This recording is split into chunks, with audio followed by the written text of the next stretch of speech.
Vamos dar continuidade às nossas aulas do curso de licenciatura em matemática, hoje falando a respeito de conjuntos numéricos, na nossa disciplina de elementos 1. E a primeira coisa que nós vamos aqui observar é que o primeiro conjunto que nós vamos tratar é o conjunto dos números naturais, onde esse conjunto dos números naturais é representado pela letra N e é formado pelos números 0, 1, 2, 3, 4. Em alguns momentos, você vai notar que pode ser que a gente não coloque o zero como natural. Isso apenas como uma nomenclatura para responder algumas questões. Mas fica claro que quando você estuda lá no ensino fundamental ou no ensino médio, você sempre vai ver o zero como sendo um número natural. Bom, vamos para algumas propriedades com respeito aos naturais, aqui tratando da adição e da multiplicação. A primeira propriedade que nós vamos tratar é a propriedade associativa da adição, onde, se eu somar, dar aqui um pequeno destaque, se eu somar A mais B ou somar B mais C primeiro, o resultado dessa adição continua sendo o mesmo. Então, na propriedade associativa, somar A mais B, depois com o resultado, tomar o C, ou começar por A, somar com B mais C, o resultado continua o mesmo. Na propriedade comutativa, nós temos que somar A mais B ou somar B mais A, é a mesma coisa. O resultado continua também o mesmo. Bom, o elemento neutro da adição é o zero, porque qualquer número que você venha somar com o zero, o resultado continua sendo este número escolhido. Vamos dando continuidade, vamos para a quarta propriedade. Nesse caso, a primeira propriedade da multiplicação de números naturais. Também aqui é válida a propriedade associativa com respeito à multiplicação. Ou seja, se eu tenho três números A, B e C e quero multiplicá-los, se eu começar multiplicando A vezes B e ao resultado multiplicar por C, é a mesma coisa de multiplicar primeiro B vezes C e ao resultado multiplicar por A. Já a segunda propriedade com respeito à multiplicação é a propriedade comutativa. Nesse caso, multiplicar A vezes B ou B vezes A não altera o resultado. Por último, com respeito à terceira propriedade da multiplicação de números naturais, ou a sexta propriedade com respeito aos números naturais, eu tenho um elemento neutro da multiplicação, onde multiplicar A vezes 1 ou multiplicar 1 vezes A é a mesma coisa e o resultado é igual a A. Então, esse número 1, ao ser multiplicado por qualquer número, o resultado vai ser o número que você escolher. Bom, a sétima propriedade, e nesse caso que utiliza tanto a adição como a multiplicação ao mesmo tempo, é a distributiva da multiplicação relativa à adição. Ou seja, se eu multiplicar A pela soma B mais C, o resultado vai ficar o quê? Você vai fazer uma distribuição, onde o A vai multiplicar tanto B, como vai multiplicar o valor de C. Portanto, o resultado seria A vezes B mais A vezes C. Bom, falar também dessa propriedade, falar também da propriedade distributiva da adição. Agora eu estou colocando a adição com respeito à multiplicação. Ou seja, se eu tenho a soma A vezes B, A mais B, e quero multiplicar por C, cada elemento aqui da soma tem que multiplicar o C. Ou seja, vai ficar o A vezes C e o B vezes C. No caso, uma soma de AB de AC mais BC. Essas propriedades são importantes quando você está resolvendo questões, ok? Muitas vezes nós não damos valor a estas propriedades, mas você vai perceber que no decorrer do curso você sempre vai estar utilizando tais propriedades, seja na disciplina de elementos 1, seja na disciplina de elementos 2, ou mesmo na disciplina de teoria dos números que a gente vai ver mais adiante, ou numa disciplina de análise real. Não importa em qual disciplina você vai estar, muitas vezes você está utilizando essas propriedades, mesmo sem perceber. Então, dê atenção a elas, verifique como utilizá-las no seu dia a dia como aluno do curso de licenciatura em matemática ou mesmo como professor de matemática, seja no ensino fundamental, médio ou superior. Bom, com respeito ao conjunto dos números naturais, segue a seguinte observação. dados dois números naturais, m e n, disse que m é menor do que n, m é menor do que, vamos destaque melhor aqui, m é menor do que Q, se escreve m menor do que n, para significar que existe algum número p, a gente vai ver que existe algum número p natural, de tal forma que n é igual a m mais p. Ou seja, se o meu valor de m é menor do que n, então para que esse m chegue até o valor de n, eu tenho que acrescentar alguém. Nesse caso, o valor de p. Bom, e com relação a essa propriedade, ou com respeito a esta a propriedade que fala a respeito do m ser menor do que n, nós temos as seguintes situações. Primeiro, é válido a transitividade, ou seja, se m é menor do que n e n é menor do que p, implica dizer que o m é menor do que p. Bom, em algum momento, caso você queira ver essa demonstração, há essa possibilidade, mas eu deixo aqui para você como exercício. Tá? A segunda propriedade é a tricotomia, onde dados m e n pertencentes aos naturais, vale uma e somente uma das alternativas. Ou m é igual a n, ou m é menor do que n, ou n é menor do que m. Nunca vai valer as três ao mesmo tempo. Ou vale uma, ou vale a outra, ou a outra. São três possibilidades, por isso o nome trico, de três, tá? Ou melhor, tri, de três, cotomia, três situações diferentes, ok?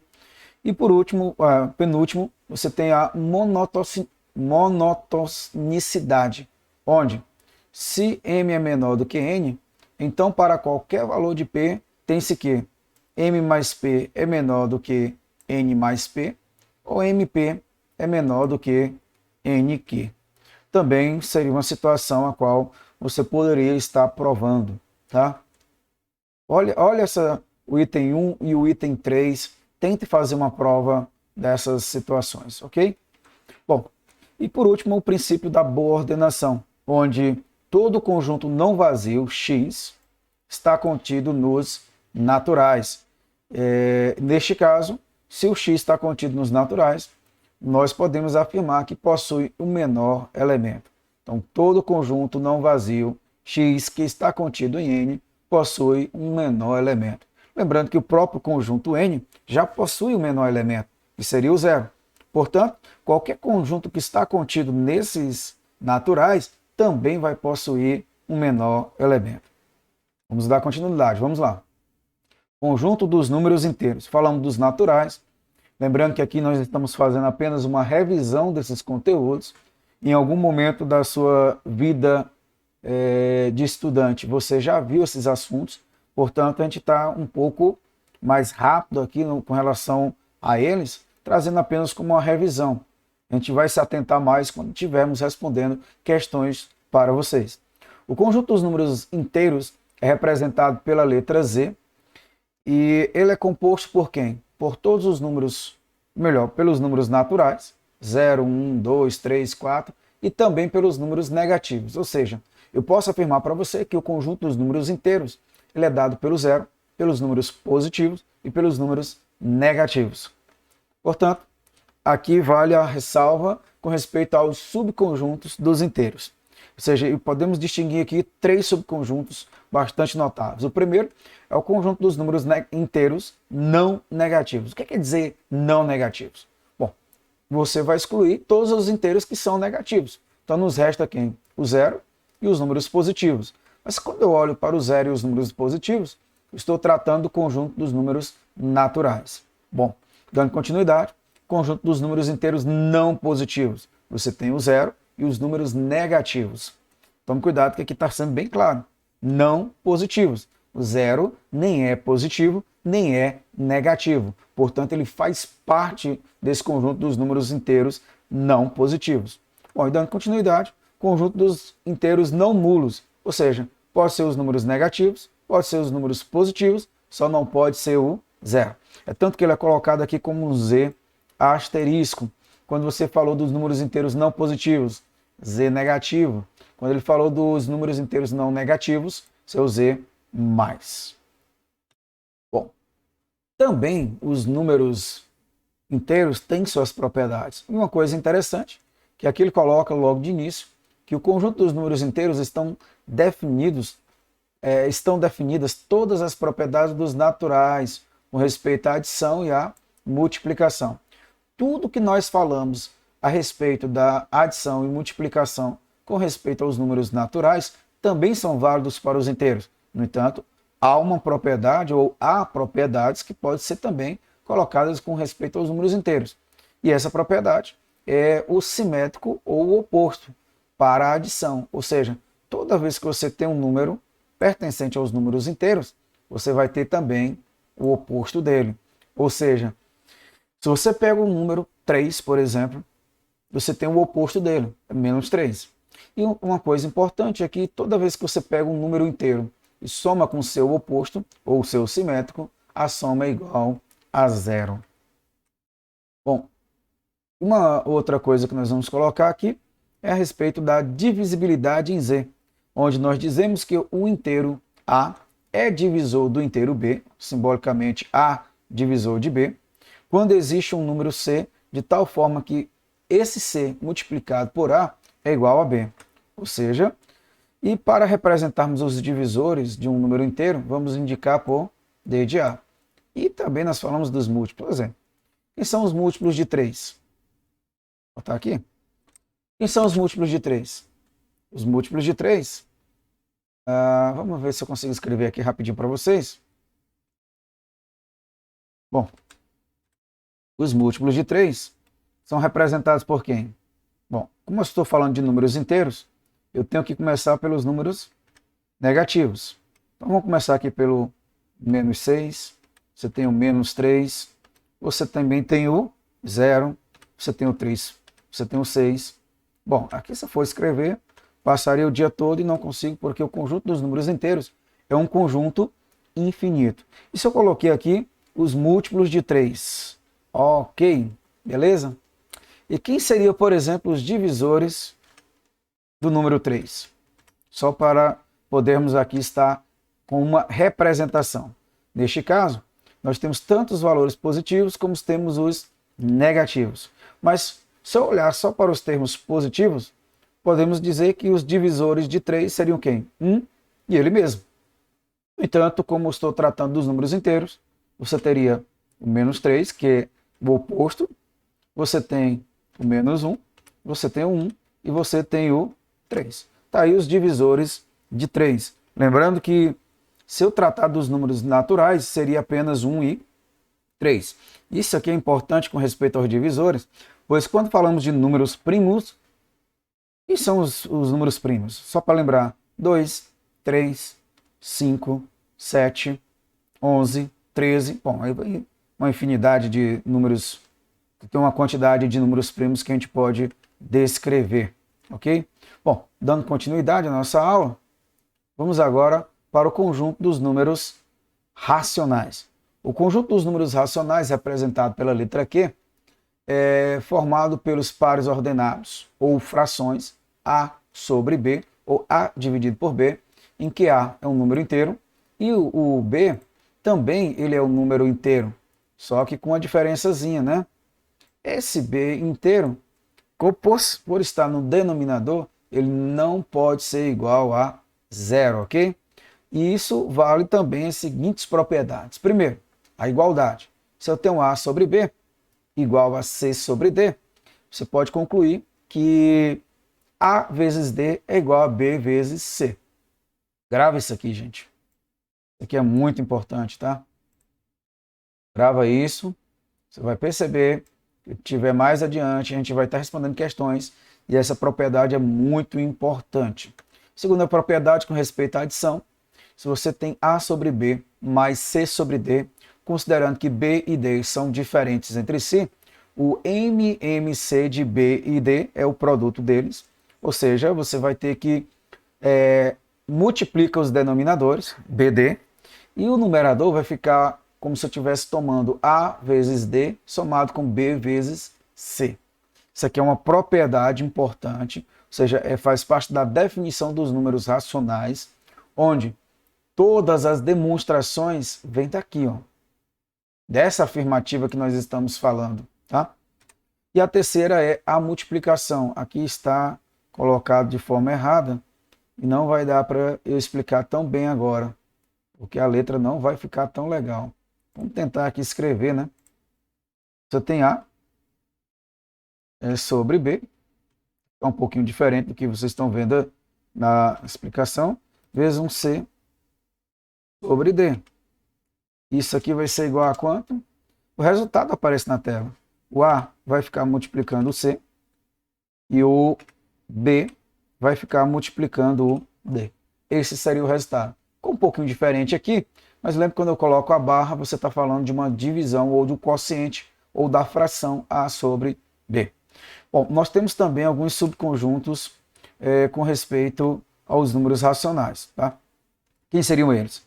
O Q+, ou como agora alguns falam, Q+, que é o conjunto dos números racionais não negativos, da mesma forma que nós falamos dos números inteiros não negativos, aqui não foge também a regra.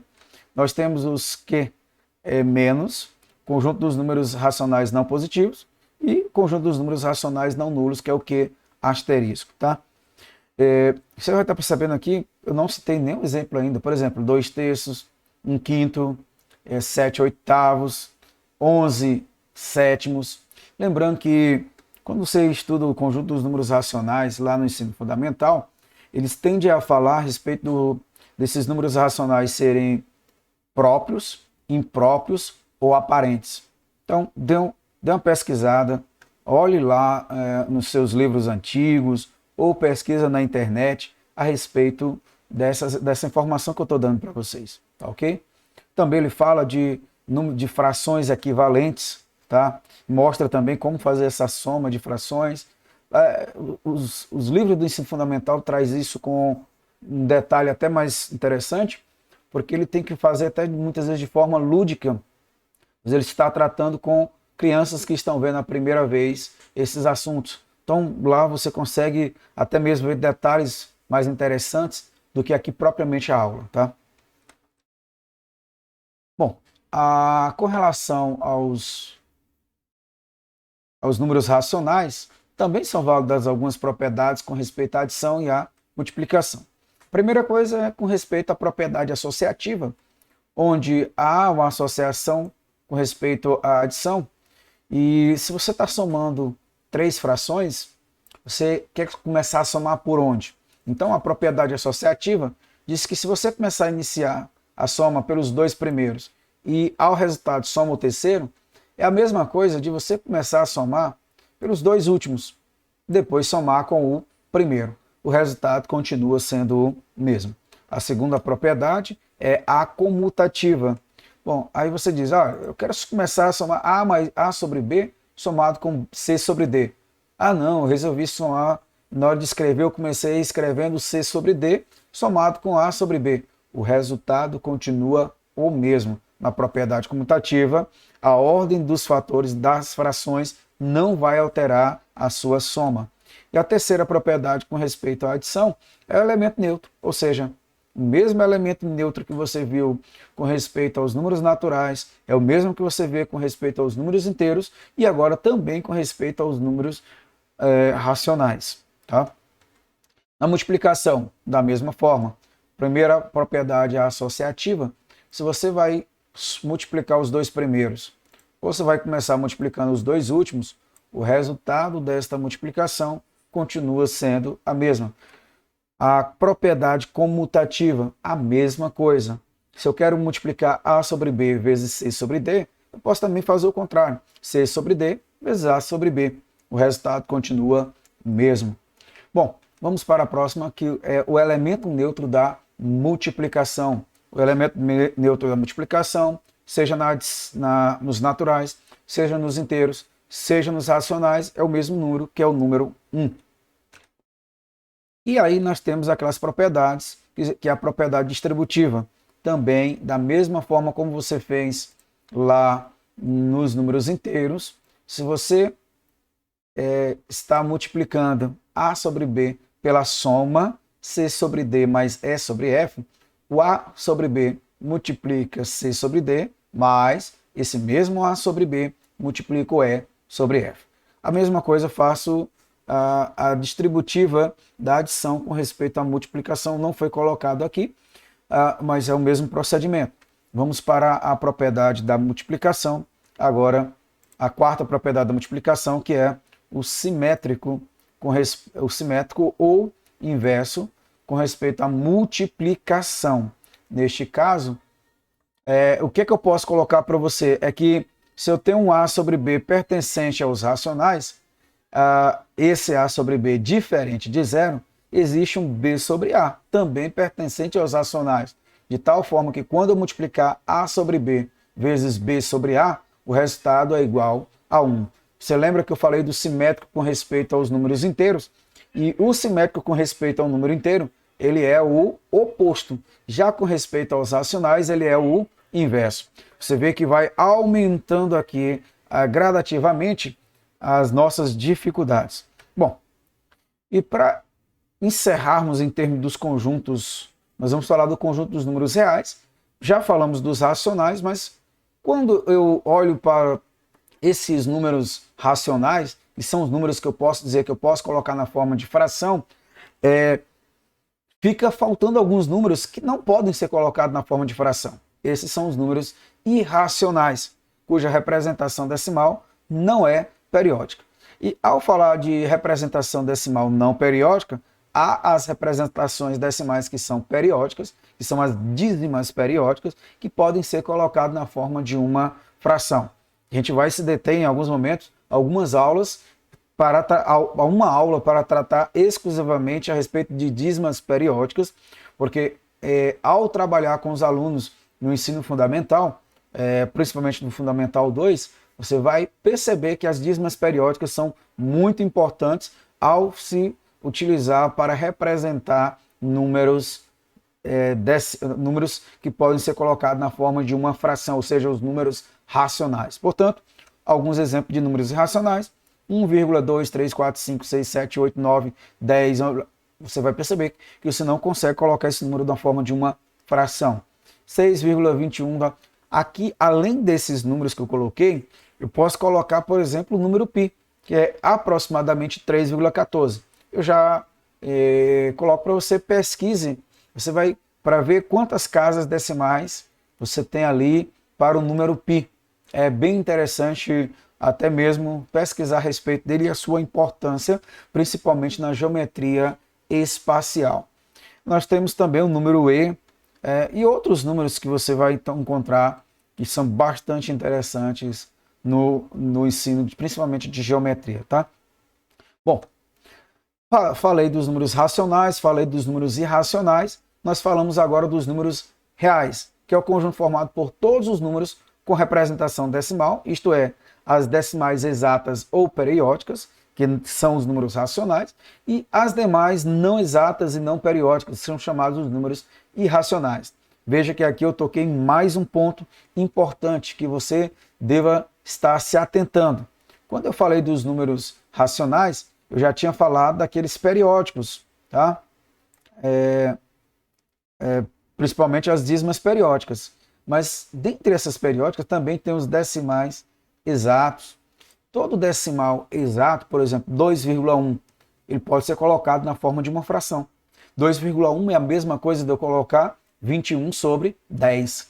Então, veja que estudar os conjuntos numéricos é você olhar para toda a matemática aqui. Claro, aqui a gente está dando apenas um passo inicial para que você possa compreender essas variações que nós temos dentro dos conjuntos numéricos. Nós falamos do conjunto dos números naturais, depois falamos dos conjuntos dos números inteiros, e veja que os números naturais estão contidos nos inteiros.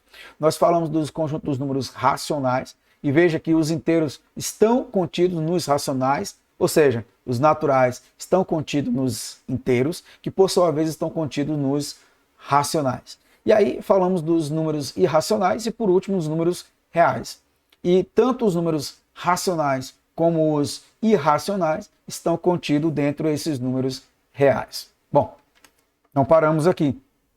Todo número racional é um número real, ou seja, os que estão dentro dos R's, ou os racionais estão contidos nos reais. Todo número irracional também é real, ou seja, os irracionais estão contidos nos reais. E, por último, são válidos que, se um alfa é irracional e R é um racional, tem-se que alfa mais R, alfa vezes R, alfa sobre R e R sobre alfa são todos irracionais. E aqui você pode até brincar um pouco. Se eu multiplicar um irracional por irracional, qual o resultado? Se eu somar um irracional com um irracional, qual o resultado? Essas perguntas, anote-os e procure pesquisar a respeito delas. Tire suas conclusões. Tenha dúvida?